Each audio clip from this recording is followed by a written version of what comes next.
Hello friends, welcome back to my YouTube channel. ये जो video मैं बना रहा हूँ इसमें मैं आपको एक ऐसी बात बताने वाला हूँ जो शायद आपने कहीं सुनी ना होगी। ये भी मेरा एक्सपीरियंस हुआ, रीसेंट एक्सपीरियंस से मैं बता रहा हूँ आपको। तो इसमें क्या है कि जब आप पे तंत्र होता है, मतलब हाई लेवल का तंत्र, छोटे मोटे तंत्र नहीं, जब हाई लेवल के तंत्र होते हैं तो उसमें वो किस तरीके से काम करता है। तो दोस्तों, जैसे आप किसी शक्ति को पूजते हैं, मान लो देवी को पूज रहे हैं, देवता को पूज रहे हैं, तो उनके जितने भी गण होते हैं, माता के गण, माता अपने गणों को आपके घर भेज देती है कि उनका काम है देख रेख करना उस लेवल का। मतलब आपने जिस लेवल की पूजा करी है, जिस लेवल की साधना करी है, उस लेवल के गण आपके घर में भेज दिए जाते हैं उस शक्ति के द्वारा। खुद भी आ जाते हैं और भेजे भी जाते हैं, है ना। अब जैसे माता की जितनी भी सेविकाएं हैं, वो सेविकाएं आपके घर में सुरक्षा के लिए आ जाएंगी। उनका काम होगा कि आपके घर की और आपकी परिवार की सुरक्षा करना। ये बिल्कुल उसी प्रकार से है जिस तरीके से आप देखते हो कि जैसे कोई वीआईपी होता है, उसके साथ सिक्योरिटी गार्ड भेज दिए जाते हैं, है ना। उसके पास सिक्योरिटी गार्ड लगे हुए होते हैं। लेकिन अगर आप किसी हाई लेवल का काम कर रहे हो या फिर आप कोई हाई लेवल की टिप दे रहे हो और आपकी जान को जिस लेवल का खतरा है ना, उस लेवल की सिक्योरिटी आपके साथ लगा दी जाती है। जैसे कि अगर आपको नॉर्मल कहीं किसी ने जान से मारने की धमकी दी है तो आपको पुलिस के 2 सिक्योरिटी गार्ड दे दिए जाएंगे। अगर आपको कोई ये धमकी दे रहा है कि भाई कोई प्रॉपर गैंगस्टर की तरफ से कोई धमकी आ रही है, तो फिर वो क्या करेंगे, वो आपको कमांडोज़ लगा दिए जाएंगे कि भाई इसके पास इतने कमांडोज़ होने चाहिए। फिर अगर आपको टेररिस्ट लेवल की धमकी आ रही है तो आपके साथ एसपीजी कमांडोज़, पैरा कमांडोज़ वो लगा दिए जाते हैं कि भाई हाई लेवल की धमकी है तो हाई लेवल के कमांडोज़ लगाओ। इसी प्रकार से जो शक्तियाँ होती हैं ना, वो देखती हैं कि यार ये मेरा भक्त है, इसके साथ इसके ऊपर तंत्र हो रहा है, तो वो उस लेवल की शक्तियों की वो आनी शुरू हो जाती है जिस लेवल की आप साधना करते हैं, जिस लेवल की आप पूजा करते हैं, है ना। अब जैसे कोई तंत्र चलाते हैं, तंत्र नॉर्मल तंत्र नहीं, जैसे कोई अघोरी शक्ति चला दी, कोई किन्नर शक्ति चला दी, तो वो क्या करते हैं, कोई ये क्या कहते हैं, ब्रह्म राक्षस चला दिया।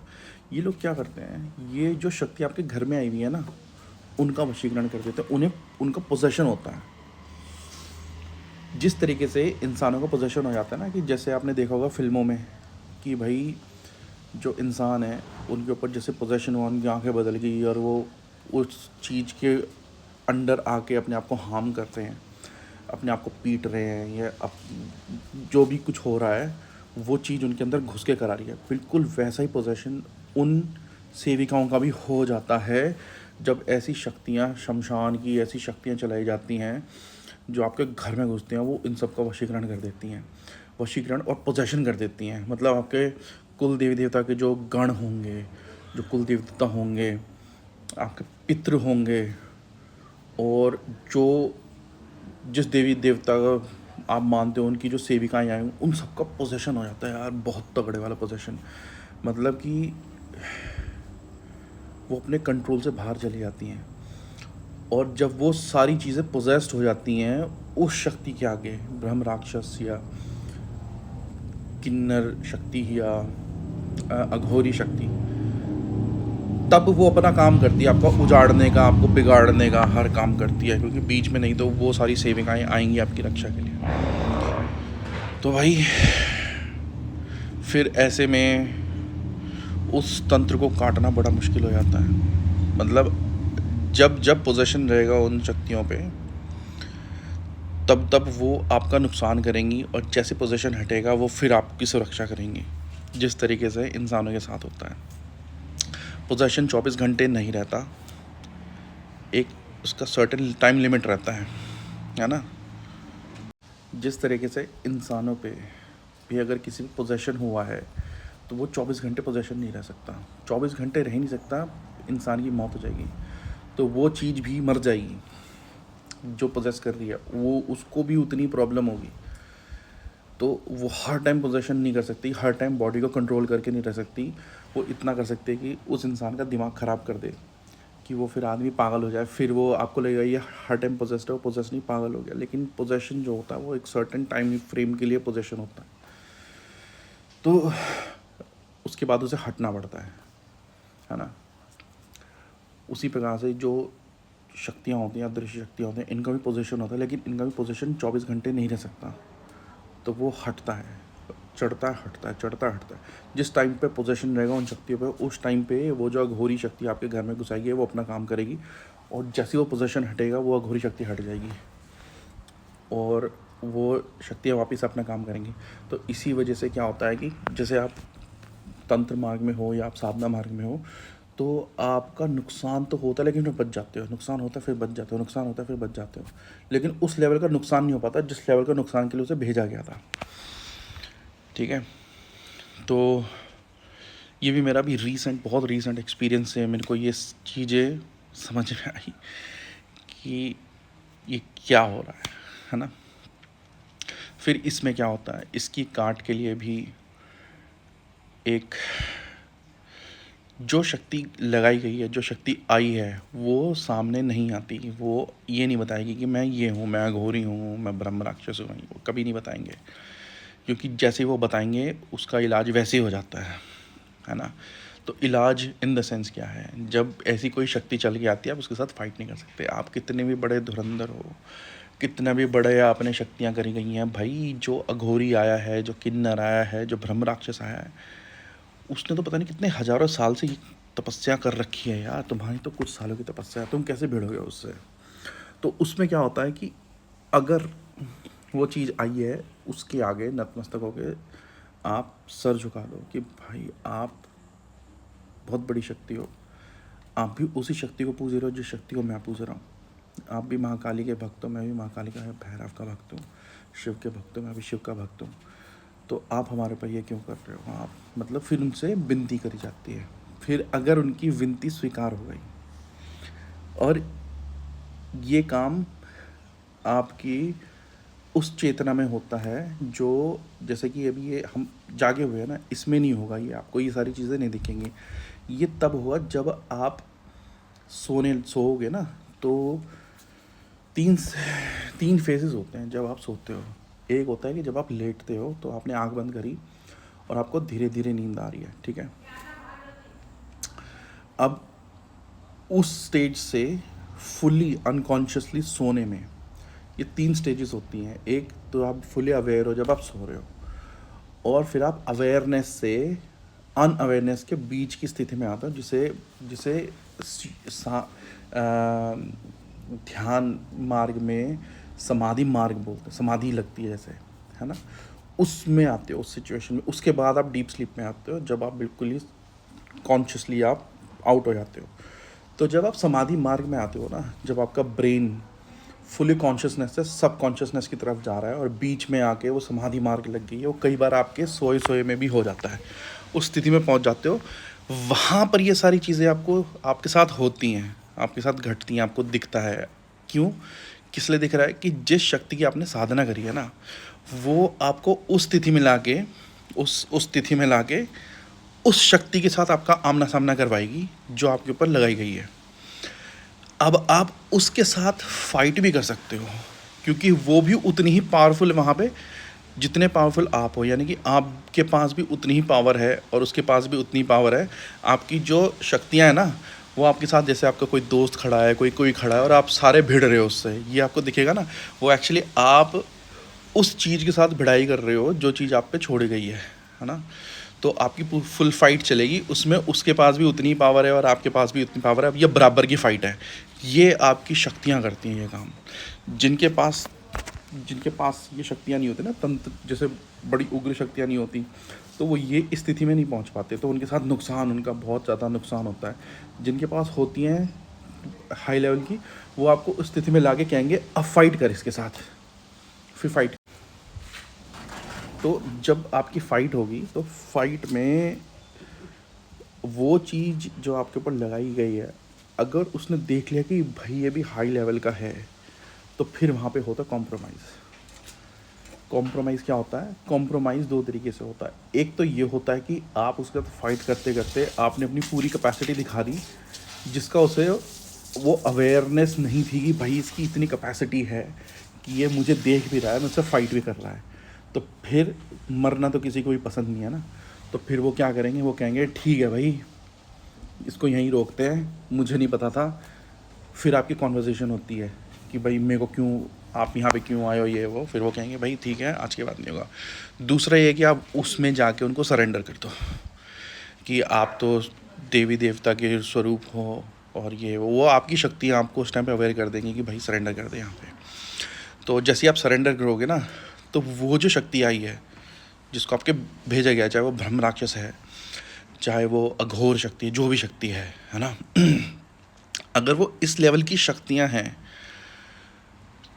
जो कि आपके ऊपर इतना तगड़ा काम करने के लिए आ रखी हैं, तो ये ध्यान रखना कि वो इस लेवल की इसलिए बनी कि वो भी किसी हाई उच्च शक्ति के साधक रहे होंगे ना, तो उनके अंदर दया भाव होता है। उनको भी बहलाकर फुसलाकर या वचनों में बांध कर चलाया जाता है। तो जैसे ही आप उनके आगे सरेंडर करोगे कि मैं तो भाई माता का साधक हूँ, वो आप भी माता के साधक हो, आप मेरे साथ ऐसा क्यों कर रहे हो, हमारे साथ तो गलत, आपको गलत तरीके से भेजा गया है। तो वो आपको ना फिर सपने में वहीं पे जो आपका चल रहा है सपने के अंदर, वो आपके हाथ में आशीर्वाद स्वरूप कुछ रख के चले जाएंगे कि ले बेटा ये रख, आज के बाद मेरे इसका कोई तेरे पे हमला नहीं करेगा। यानी कि अगर मान लो कोई अघोर शक्ति आई है, वो ये कहेगा कि आज के बाद तेरे पे कोई अघोर शक्ति काम नहीं करेगी, ये ले। और आपके हाथ में फूल रख देंगे या कुछ प्रसाद रख देंगे आपके हाथ में, ठीक है। तो वो जो क्रिया करवाई गई थी, जो जिसने भी आपके ऊपर क्रिया कराई गई थी, वो पूरी क्रिया उसी टाइम ख़त्म हो जाएगी। यानी कि उसका सारा इल इफ़ेक्ट जो आपके घर पे आ रहा था, स्ट्रेस पे, जिस जिस चीज़ पे उसकी चीज़ें जा रही थी, एनर्जी लेवल जा रहे थे, वो सारी क्रिया उसी टाइम ख़त्म हो जाएगी, वो वहाँ से हटा लेंगे। और कई कई सिचुएशंस में क्या होता है कि ये जब आप साधना करने बैठे हो ना, आंख बंद लगा के करके ध्यान लगा रहे हो, कई बार ये चीज़ें उस टाइम पे होती हैं। तो ऐसा ही मेरा एक इंसिडेंट हुआ था, बहुत पहले का है। ये जो सपने वाला है ये रिसेंटली हुआ था, और जो एक हुआ था जो जागे हुए में हुआ था, वो तब हुआ था बहुत पहले। मैं एक जिन साधना कर रहा था, क्योंकि हमारे घर में बहुत उत्पात मच रही थी, मतलब बहुत ज़्यादा चीज़ें हवा में उड़ जाती थी ऐसे करके। तो मुझे समझ में आ गया कि भाई ये जिन का काम है, जिन से होती हैं चीज़ें। तो मैंने एक थे मौलाना साहब, उनके पास जब उनको बताया, उन्होंने कहा हाँ बेटा ये तो ऐसे ही है, अब उसमें क्या आप हटा दो, ये फिर भेजे जाते हैं, फिर हटा दो। तो मैंने कहा ये बार बार का गेम में से हो नहीं रहा, मुझे ही सिखा दो क्या करना है। तो उन्होंने कहा था कि ये आता है, इसको ऐसे पढ़ो और इसमें तुम्हारा हो जाएगा कुछ। तो मैंने कहा ठीक है। तो मैंने दिया जलाया, मैं करने बैठा उस आयत, मतलब उसकी जो तिलावत बोलते हैं ना, इसमें जैसे हम अपने में मंत्र जाप बोलते हैं, ऐसे तिलावत बोलते हैं। तो मैं तिलावत करने बैठ गया। तो पहले दिन कुछ नहीं हुआ। सेकंड डे क्या हुआ कि लाइट ऑन ऑफ होनी शुरू हो गई, पंखा चले रुक जाए, चले रुक जाए। तीसरे दिन, ये रात की बात है, अराउंड 12 बजे, 10 साढ़े 10 बजे शुरू करके 12:30 तक करनी होती है साधना ना। फिर क्या हुआ कि दिया जला रखा था, और कमरे में अंधेरा रहना चाहिए उस टाइम पे, आप लाइट नहीं जला सकते, सिर्फ दिए की रोशनी रहती है। दिए की रोशनी में मैं बैठा, और ऐसा लगा कि कोई आगे सामने बैठा, ह्यूज, है ना, कोई ह्यूज आके बैठा, उसने दिए में फूंक मार दी। अब फूंक मारी तो मेरी हालत हो गई ख़राब। मैंने कहा भाई ये क्या मुसीबत है। मैंने कहा मर गए अब तो मैं वो करता रहा तिलावत। मैंने कहा, क्योंकि मेरे को कहा था उन्होंने, मौलाना साहब ने, कि बेटा अगर ऐसा ऐसा होगा, और ये इसीलिए गुरु की ज़रूरत बहुत ज़्यादा होती है ना, कि बेटा ये कर रहे हो, ऐसा ऐसा होगा, डरना नहीं है और ना उठ के भागना है अपने घेरा जो बना रखा है। तो मैंने कहा चलो ठीक है। मैं बैठा रहा। मेरे पास लाइट वो पड़ी थी माचिस, मैंने दिया फिर से जलाया, और लगा मैं वापस रिसाइट करने में। तो सूरह जिन पढ़ रहा था मैं उस टाइम पे। सूरह जिन जो है वो कुरान में प्रॉपर एक आयत है जिसमें इनके बारे में ही बताया गया कि ये क्या है, कि ये फायर से बने हैं। तो उसमें जो इनका डिस्क्रिप्शन दिया हुआ पूरा कि क़ुल हु अलैहि नस्तमिनफ़ून मिन अल-जिन्नि फ़क़ालू इन्नहा समिअना क़ुरआनन अजबा यहदी इला रश्दि फ़आमन्ना बिही वलन नुश्रिका बिरब्बिना अहदा वन्नहु तआला जद्दु रब्बिना मा क़तअ सहीबता वला वलदा। मतलब ये बहुत लंबी आयत है, 36 इसके लाइन्स हैं इसमें। तो इसमें बताया, इसकी जब तिलावत करते हैं ना, तो इसकी तिलावत से आपको जिन भी सिद्ध होते हैं, और अगर किसी ने आपके पास जिन चला रखा है तो वो भी कंट्रोल में आ जाते हैं, है ना। तो क्या हुआ कि सुरक्षा के लिए आयतल कुर्सी पढ़नी पड़ती है। वो एक ऐसी चीज़ है कि अगर किसी पे जिन है और आपने आयतल कुर्सी पढ़ के फूंक मार दी तो वो जिन को जाना पड़ेगा या तो वो जल जाएगा। वो इतनी पावरफुल, लेकिन उसको पावरफुल कैसे बनाते हैं वही सब उसको रिसाइट कर करके, जिस तरीके से साधना होती है वैसे इसमें भी साधनाएं करनी पड़ती हैं। तो मैंने आयतल कुर्सी की चारों कुल जो हैं उनकी, सूरह जिन, ऐसे मैंने काफ़ी सारी आयतों की साधना करी है। तो भाई उस जिन ने फूंक मारा और मेरा दिया बुझा दिया। मेरी हो गई हालत ख़राब। अब मैं शुरू हो गया, सूरह जिन पढ़ रहा था, सूरह जिन की करनी थी, 51 बार करना था उसे। मैंने उसी टाइम आयतल कुर्सी शुरू कर दी, अल्लाहु ला इलाहा इल्ला है ना, पूरा पढ़ना शुरू कर दिया। अब भाई उसने मेरे को बोला, मतलब डायरेक्ट आवाज़ आ रही है कि बेटा इसे और ज़ोर से पढ़। मैंने कहा ठीक है, मैं पढ़ने लगा ज़ोर ज़ोर से। फिर मैंने चारों कुल शुरू कर दिए, कहने लगा बेटा और ज़ोर से पढ़। मैंने कहा, मैंने पढ़ा। फिर मुझे वो बोलता है कि, और ये सामने सामने चल रहा है यार, सामने सामने, मतलब वो मुझे एक फिगर बैठा हुआ दिख रहा है सामने, और मैं बैठा हूँ मैं उसे नहीं देख रहा, मैं दिए की तरफ देख रहा हूँ। मैं जैसे होता है ना वो पेरिफेरल जो आपकी विजन है वहाँ से दिख रहा है, वैसे मुझे दिख रहा है क्योंकि सामने बैठा है। और वो बोल रहा है कि बेटा इसे और पढ़, ऐसे पढ़, नहीं बेटा इसको ऐसे पढ़। मैंने कहा यार, मैं फिर वैसे पढ़ रहा हूँ उसे, है ना। अब उसने कहा कि यार मुझे ना गलत मतलब मुझे गलत बताकर तुम्हारे पे भेज दिया गया नुकसान करने के लिए। तो वो कोई बहुत पायस जिन था। तो उसने कहा कि मेरे को ना कुछ गलत बोल के ना बताकर तुम्हारे ऊपर भेज दिया गया, लेकिन आज के बाद तेरे ऊपर मेरे कबीले का कोई भी जिन तेरे पे आज के बाद हमला नहीं करेगा, ना ही कभी आएगा। और इतना कह के वो चला गया। तो भाई ऐसे भी हो जाते हैं। तो उस टाइम पे मैं बहुत यंग था यार, जब मैंने ये सारी चीज़ें करी थी ना। इसलिए मैं कहता हूँ कि कभी भी ना कोई किसी चीज़ का धर्म देख के ना उसके बारे में अपना वो बनाया करो माइंडसेट। सब धर्मों की शक्ति होती है, ये तो हम लोगों ने डिस्टिंग्विश करा है। जो चीज़ जैसी है, जैसे फिज़िक्स है और केमिस्ट्री है, तो आप ये कैसे बोल सकते हैं कि यार फिज़िक्स तो बेकार है, केमिस्ट्री तो अच्छी, ये नहीं है। सब्जेक्ट है, उसका एक अलग रीज़न है पढ़ने का और उसका एक अलग रीज़न है पढ़ने का। तो इसको आप एक स्किल की तरीके से, एक नॉलेज की तरीके से उसका अगर आप वो करोगे तो आपको इससे इतनी भाई साहब जिन के साथ डील करना, आप कोई भी पॉडकास्ट देख लेना, सब हाथ खड़े कर देते हैं कि अरे जिन आ गया, जिन आ गया, जिन। कुछ नहीं होता यार, बस तुम्हें पता होना चाहिए करना क्या है। जो कुरान की कुछ आयतें हैं, मतलब ज़्यादातर आयतों में आपको मुवक्किल आ जाते हैं। हर आयत का मुवक्किल है। मुवक्किल क्या होता है, जिस तरीके से ना ही तो वो फरिश्ते होते, ना ही वो जिन होते, वो उस आयत के वो होते हैं। जैसे मान ले कि आपने आयतल कुर्सी पढ़ी, या आपने सूरह जिन पढ़ा, सूरह नास पढ़ा, सूरह फलक पढ़ा, सूरह इखलास पढ़ा। अगर आप वो पढ़ रहे हो और उसकी चिल्ला काट रहे हो, मतलब 40 दिन का, तो उसमें उसका मुवक्किल आ जाएगा। मुवक्किल मतलब जो उसका हाफिज़ है, उस आयत का हाफिज़ है, वो आ जाएगा। अब उसके अंदर इतनी पावर होगी कि वो आपको बता भी दे, चीज़ें बता भी दे। उसके अंदर इतनी पावर भी होगी वो अपने लेवल की चीज़ों के साथ भिड़ भी सके। यानी कि कोई जिन आ गया किसी कबीले का बड़ा, वो आ गया,